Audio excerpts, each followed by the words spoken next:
clients. So in terms of APS, we've sort of been going coming up to 4 years now. We're a procurement as a service provider supporting the manufacturing and engineering sector.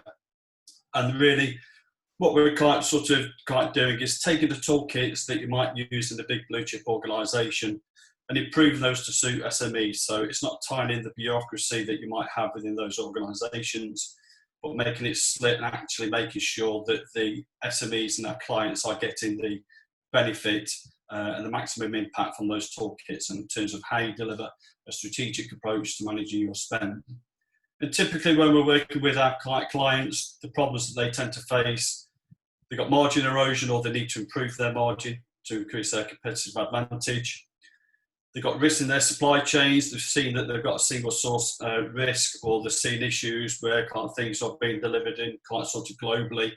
Just touched on some of the logistics impact right now.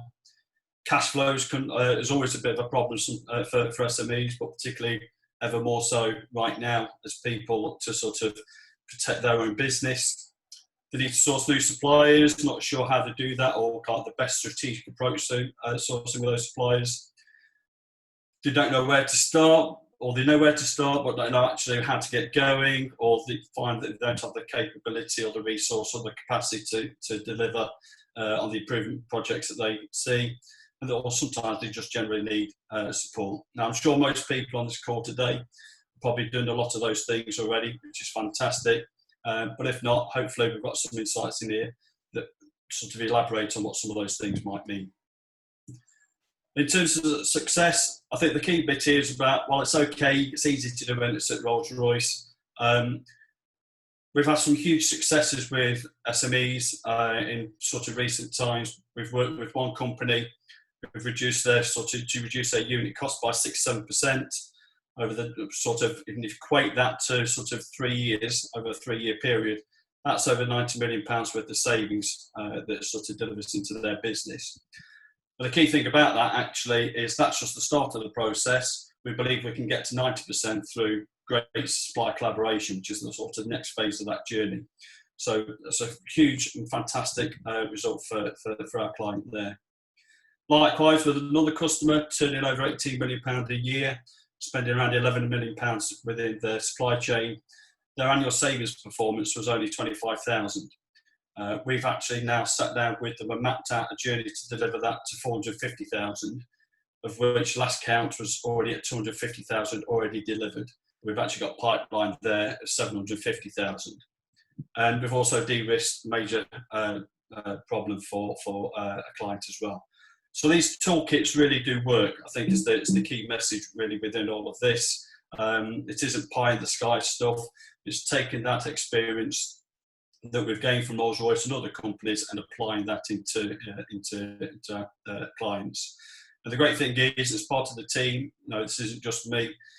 Mark and Mike, for example, on the call today, they've been business owners, MDs, owners of companies themselves, had operational roles, and they fully buy into the ethos really of how we work and what we can deliver.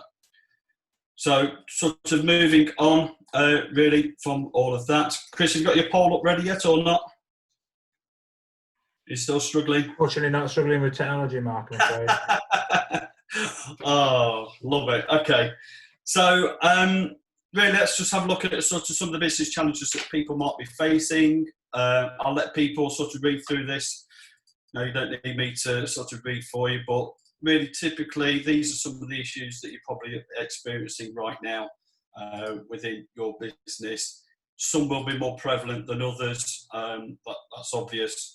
Some might not be so obvious. Some things you might not consider being a big issue. But I think the really important thing here with all of this is actually your supply chain is the bit that really can help you solve and manage some of those issues within your business. And what we'll do as we go through this, we'll just explain and elaborate on exactly how it can achieve that. So, Chris, I'm guessing because we've got the inability to do any polls at the minute, the sort of second poll's not viable right now, is it? If you want to carry on, Mark. Okay, great. All right.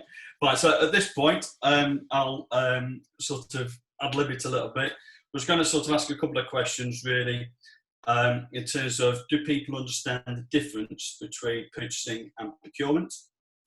And do people see that sales is more important than procurement as well?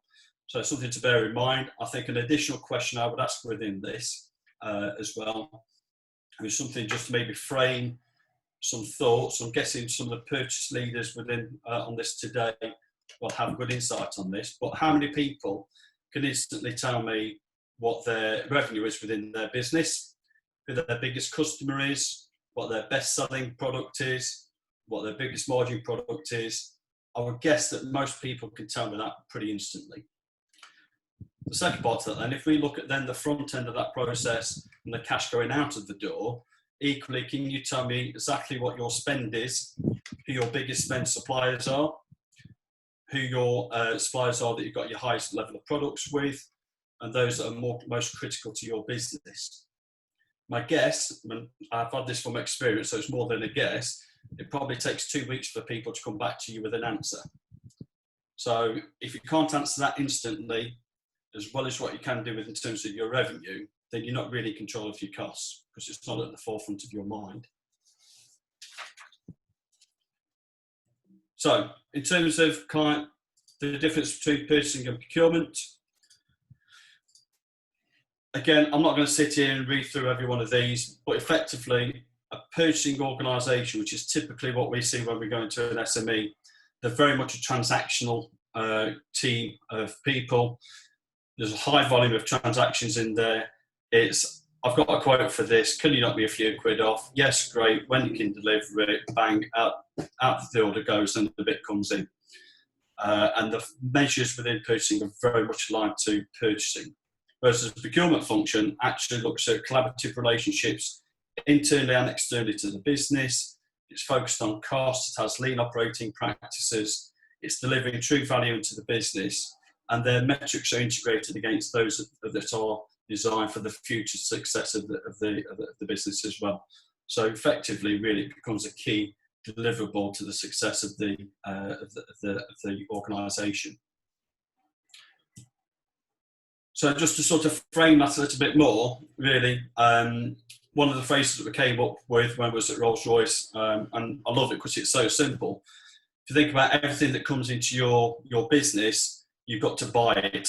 And I'll get slapped down from my team, but from your pens to your raw material and everything else in between there, you buy it, you use it, and you bill it or deliver it effectively. And that's everything that comes into your business. So your spend within your supply chain is normally a high percentage in terms of your revenue. So just to frame that, that's probably around about sort of 40 to 50, maybe even 60% of your revenue is spent on your supply chain.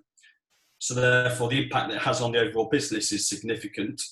But likewise, it's not just all of that, it's how those products are used, the processes that support it, the suppliers, the people that manage it all, and it cuts right the way through the business from coming into the door to going out of the door. With that in mind, really, a procurement function therefore sits in the middle of everything. It has the fortunate, sometimes unfortunate pleasure of seeing everything really right the way through the business.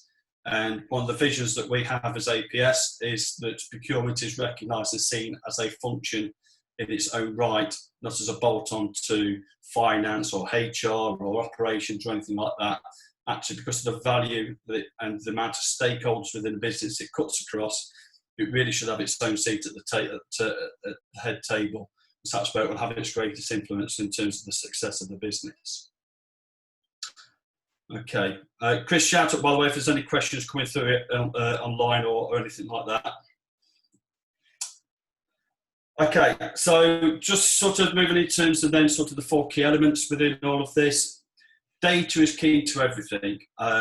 It wraps around sort of the 3 key elements really that in terms of the outputs. It's about cost reduction, it's about mitigating supplier risks, developing fantastic collaborative relationships with suppliers as well. But really, all of that has to be based on data. So data is the bit that wraps around the success of a procurement function, and that will enable it to add the most value to your business. Okay, so Data. If we focus in on that, right, the clear thing here is it's about establishing the right baseline. It's about knowing those numbers. So I sort of asked the question earlier on in terms of how well do you know your numbers? Even as a procurement team, how well do you really know your numbers? That is the key baseline. So that's the starting point, getting to grips with that data. From there, how well do you know your risks? Do you know your supplier risks? Do you know your product risks? What are your buy processes? Take the learnings out of all of those, create your insights, and then a plan to execute the improvement programs that you might deliver against what your findings are from your analysis. And ultimately, really, that will frame itself into 4 key areas: cost reduction, supply chain risk, purchase to pay, which is sort of your buy processes, and your supplier collaboration. How well do you engage with your suppliers and their performance? And naturally, with cost reduction, supply chain risk, there's going to be an element of sourcing within that. So what are your sourcing processes? Are they strategic by nature? Are you looking at values-led type sourcing activity, or is it just purely price-led? That's the key differential. So it's making sure how you get the right suppliers for your organisation. And beyond that, engagement plans, with the supply collaboration, what the toolkits that you're using, how you're engaging with people like going forward. Now, the poll that we sort of was trying to ask at the start was about what's more important to you as a business right now, where the biggest pressures within your supply chain. Is it data? Is it cost? Is it risk? Is it your processes? Is it supply collaboration? Is it something else? But typically, right now, I think for where we are in terms of looking at the recovery as manufacturing and the key play for the recovery of the country going forward, my guess would be that cost and risk are the 2 key elements that really is at the forefront of people's minds. So we'll focus on those 2 bits as we go forward. But ultimately, if you do all of that well, you're really creating value for the business, increasing productivity, increasing profits, increasing supply performance, and also building resilient supply chains as well. They are, I would expect right now, key things for most businesses right now as we look to see how we can reconfigure, reimagine operations and performance going forward. Key bit with all this, just tying this all together, your spend obviously influences your cost reduction, your supply and risk matrices will manage your risk programs, buy processes, and supply matrix will influence your supply collaboration. Just conscious as well, there's probably a lot of detail on here. I'm talking a lot. We will make these slides available, Chris, PDF to send out to everybody after this webinar today. So don't worry too much about taking notes or scribbling down or screenshotting things. We'll make these available to everyone as we go forward. Okay, so just give an insight into data and what that really means. We use a spend analytics tool, the sort of product that we use. And this is really an opportunity to take spreadsheets, pivot tables, and the hours that people will spend trying to look at and understand their data. And trust me, I've done it for days and weeks on end, and it's an absolute ball ache. So I really understand the pressure and the pain that people have with all of that. We sort of take that now, we turn this into insightful data. So at the top level, this gives you an idea of some of the information that we look at when we're engaging with clients. This particular company, they're turning over around about £5 million a year. Desensitise it also, don't worry about sort of confidentiality. And you can see there, they're spending £2.5 million a year. The number of suppliers that they've got, the volume of purchase orders that they're raising in a year, and indeed the volume of products and services that they've sourced as well. And the cash flow that goes alongside that. But the next bit, sort of a different customer, this gives an insight in terms of how much exposure have they got to different currencies, the payment terms profile, and how much spend they've got in different regions. So the so what bit sort of bit really with that is there potential here to improve cash flow? There appears to be, and as ever with these things, this is what the data tells you, but what it really tells you, it needs investigation. But Are they buying in bulk and then burning that off? There's a clear sort of peaks and troughs there in terms of how they're ordering things. So that's going to have a drain on their cash. Their inventory levels might be going up through the roof. Their stock turns might be sort of pretty poor. And if you then look at that in terms of cash that's gone out the door and the stock turns that go with it all, it's probably really not in good shape. And they're probably subject and at risk of obsolete products as well going forward. And if people cancel orders, they're left with stock that they can't get rid of. So there's opportunities there to understand actually what are the buying practices that sit behind it all. Supply chain risk identification. Right now, Chris mentioned earlier on about the logistics issues and the rising costs with that. So clearly with this particular company, there's some risks there from USA, from Europe and from the Far East. But also think of it in terms of environmental impact, in terms of logistics, transporting across the globe. We've got the China relations aren't probably great at the minute. US trade talks, Brexit negotiations, all those things are bits that will impact on your supply chain. So this gives you an insight straight away in terms of who those suppliers potentially are.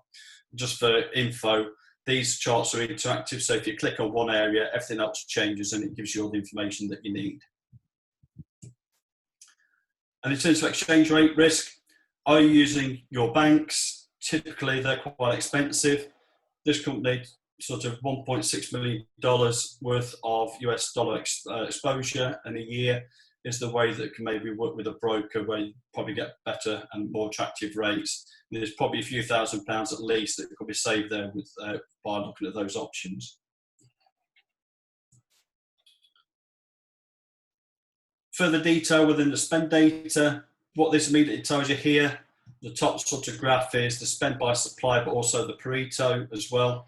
It's quite obvious there, if you look at that the tail of supply at a top level, from top level dashboard perspective, is absolutely immense. These are using 200 suppliers for £2.5 million.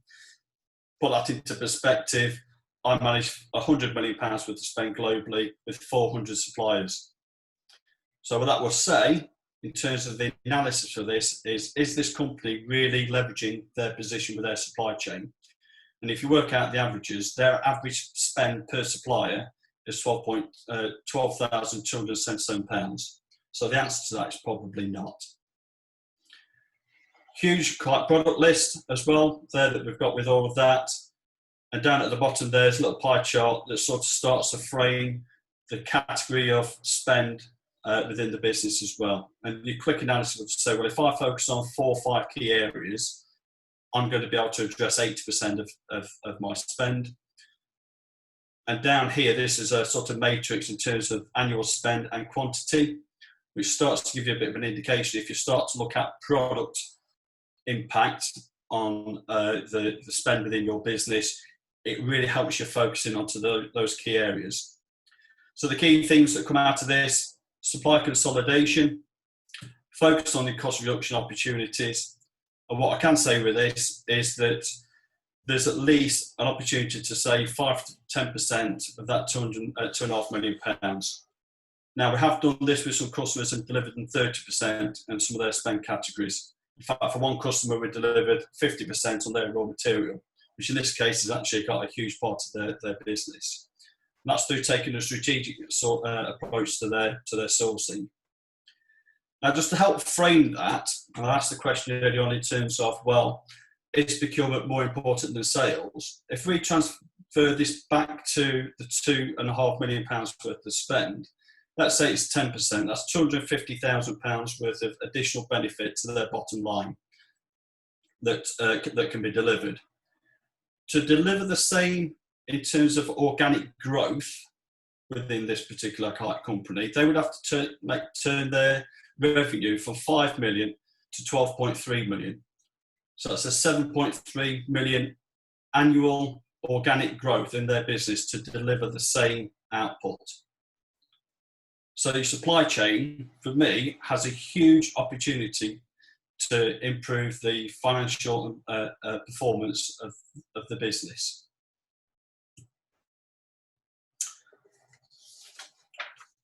Okay. Any questions coming through so far, Chris? I'm not keeping an eye on any of that. But of course, use the chat functions if you want to ask any questions, and we can address that with Mark towards the end of the session. Okay. So within the data as well, we're also able to highlight the volume of purchase orders that have been placed. So I touched on earlier on that there's 2,447 orders a year. So it's around sort of 250 purchase orders a month. And actually in terms of line items, it's 619 line items a month. So think about the administration task of that alone. It's huge. It's not insignificant, but the costs associated with that are also not insignificant. So if we have a look at this in terms of the cost to the business, SIPs will say that the average cost per order is between £20 and £80 per purchase order. So if we take these 2,500 purchase orders, it's £30 an hour, it's costing the business £73,500 a year just to basically push paper around the business. That is approximately 3 people. So there's huge opportunity there to make the purchasing processes more efficient, more productive. That really ultimately this isn't about getting rid of those 3 people, it's about those 3 people then being redeployed into the business to add value into the business. So they could be focused on supply collaboration, they can be focused on cost reduction programs, they can be focused on mitigating risk within the business, those bits that really add value rather than sitting there administering that process of I need this, I've got to raise a PR, I place the purchase order, I receive the goods, I book it in, and then I've got to pay that supplier. So can we make that more slick? And I've also touched on the bottom there, unit pricing stability. I always talk about cost, and we always talk about cost as a business, but you can't get away from the fact that pricing is also important. Now, that's a bit of a mess. It looks like it's a bit of a mess, but if you actually delve down into those figures, what you'll see that there are clear trends there where the prices are increasing within the business. Naturally, that does have an impact in terms of the profitability. So the question here would be, what have we done to mitigate that? How do we accept those prices? How are we monitoring current unit price versus previous unit prices paid? Well, I've done some analysis on this and sort of working on a bit of development with our spend analytics tool at the minute just to really fine tune this. I've done some analysis on this, and this quite really puts things into perspective. That there are 364 different products that have had price increases through the course of a year. And if I actually look at the analysis that takes it a bit further down to another level, after a bit of cleansing, that equates to around about £187,000 worth of cost increase to the business. So 2-3%, it might not mean a lot, but if there's a lot of them, they all add up to a huge impact to the business. And I think further cleansing of the data will still come out at around about £100,000, £100,000 to £130,000 worth of price increases that the business has accepted that it will impact their performance. Now, turn that around the other way, £100,000 is about 4% of their spend. So that has a huge impact. So utilising framework orders, putting long-term agreements, supplier agreements in place, trying to fix your pricing up front over a period of time is it helps with the admin cost in terms of order processing and also negotiations and everything and spot buying, but it also gives you a better baseline for which to manage your costs from year on year, because you know what your costs are going to be. Okay, so I think I've already framed that. Reduce admin costs, probably 80 to 90% opportunity there, and improving margin just through controlling those unit costs within the business. So just to summarise all of that, I'll sort of quickly skip through all of this lot, but really leverage your position through supply consolidation, improve your productivity. You've got initial insight there in terms of some of your potential supply chain risks. We spoke about future pandemics and sort of Far East and Brexit and US trade talks. Cash flow improvements there can be delivered. And also, with all of that, I know with this particular client, they've got no LTAs in place with their suppliers whatsoever. So effectively, the equivalent to spot buying for all of their goods. So there's a huge opportunity there to improve all of those areas. And indeed, one of the key things is about obsolescence. I'm sure nobody's had the situation where somebody's made a product obsolete, they've given it a different part number, they've charged you now an extra 25% for all of that, and that's just enforced upon you. If you don't have an LTA in place with the right obsolescence contract clauses in, then you're always going to be subject to that, and you're powerless to do anything about it.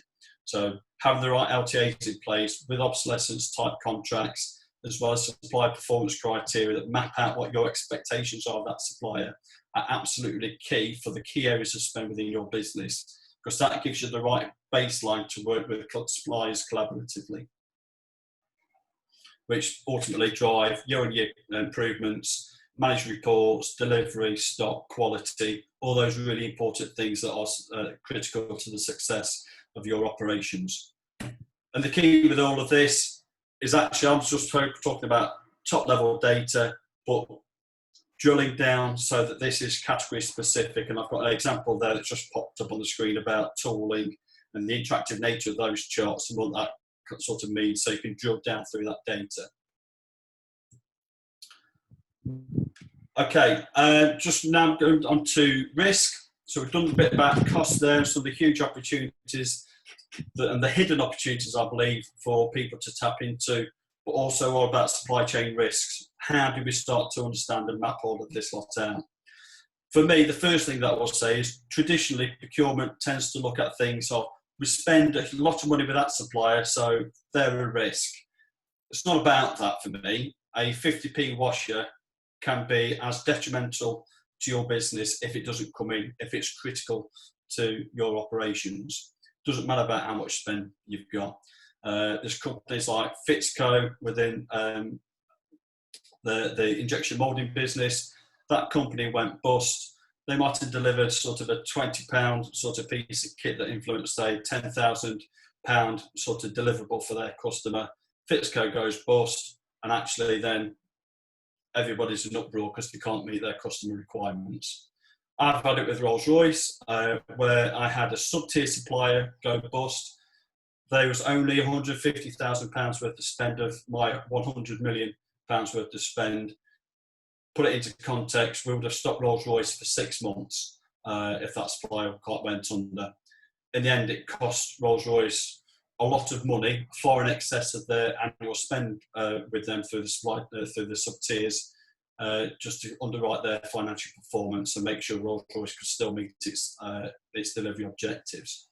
Now, unfortunately, most SMEs don't have that capability. So I think it's really, really, really important, and especially right now, because the harsh reality is that there will be a lot of companies that you rely on right now that will go out of business tomorrow. So the oh shit moment, what do I do? How are you mitigating, how are you anticipating that? What are your options? So this really is an opportunity. We just use a simple matrix where we can look across a few key areas. Look at your commodities. How important is it? If it's stationary, probably not that big a business impact if that supplier was to go bust. But if it's a tooling supplier, if it's a raw material supplier, if it's a supplier of your subcon processors, then they're going to have a high impact onto your business. But likewise, where they're located, are they the only people in the world that can do it? Are you single source on those people? How stable are they financially? Have you got any whispers from the market, from their delivery driver, that things aren't well in that camp?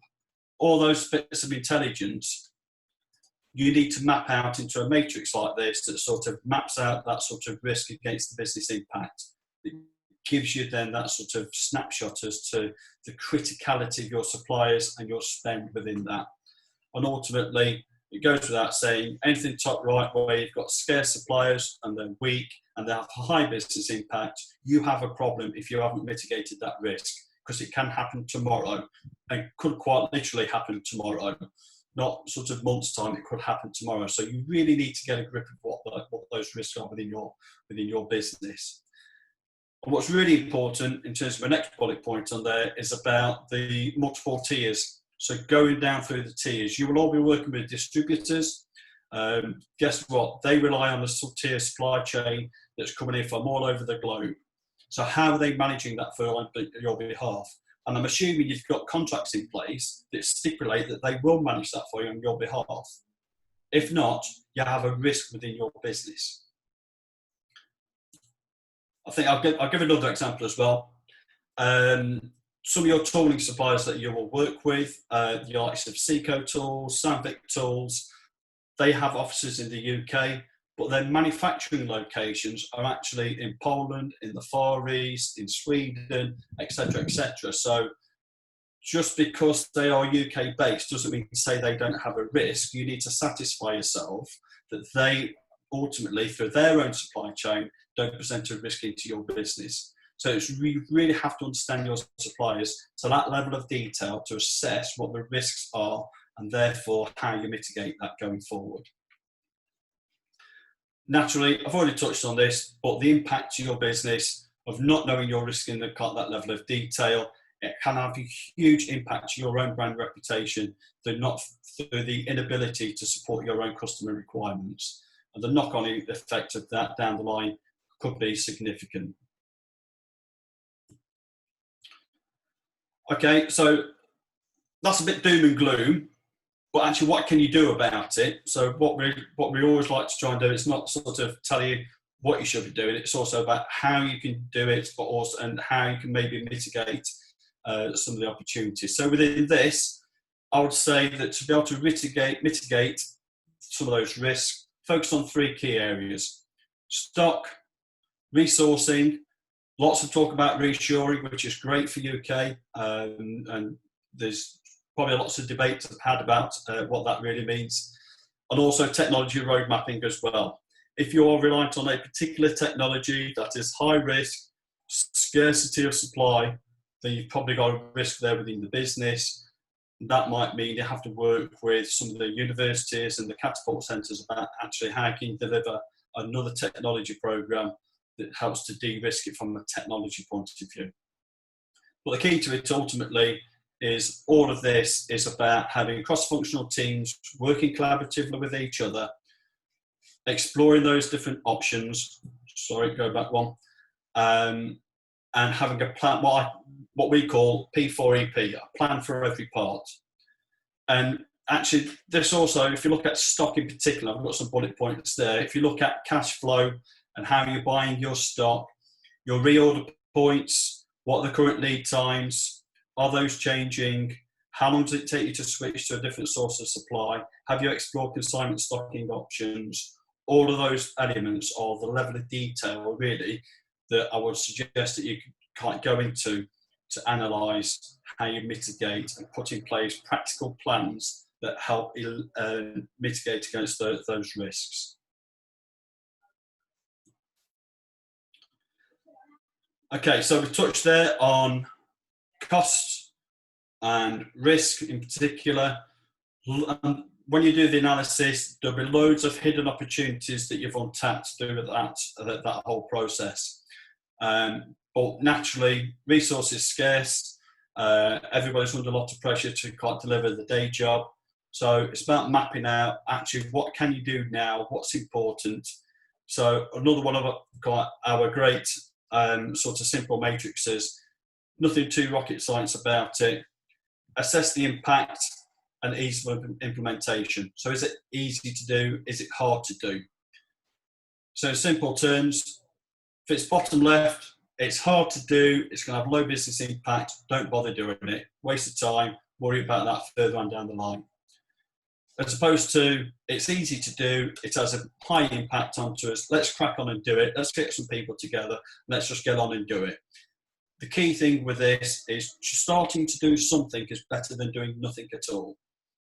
So that's the key element. There's lots of things people need to do, but starting going in the right direction is absolutely key, and focus on those bits where you get your quick wins. Likewise, there will be things that have a high business impact, but also really hard to deliver as well. So actually this might mean now you start to pull a true team together, cross-functional as appropriate, and mapping out a true project plan against that, of how you're going to deliver that, and then monitoring the performance of it going forward. But it's really quite critical, I think. One of the things I would say in terms of the plans and aspirations and target setting, now it's easy to say, well, let's go for 15, 20% cost reduction. That's what we're going to aim for. If you don't get there, so what? It doesn't really matter, because it's better than doing nothing. If you go for 2 million and you get 2 million, okay, that's great. But if you went for 10 and achieved 5, you've done a fantastic job. So set your bar high, but don't beat yourself up for not achieving it as well. Ultimately, it's about doing something.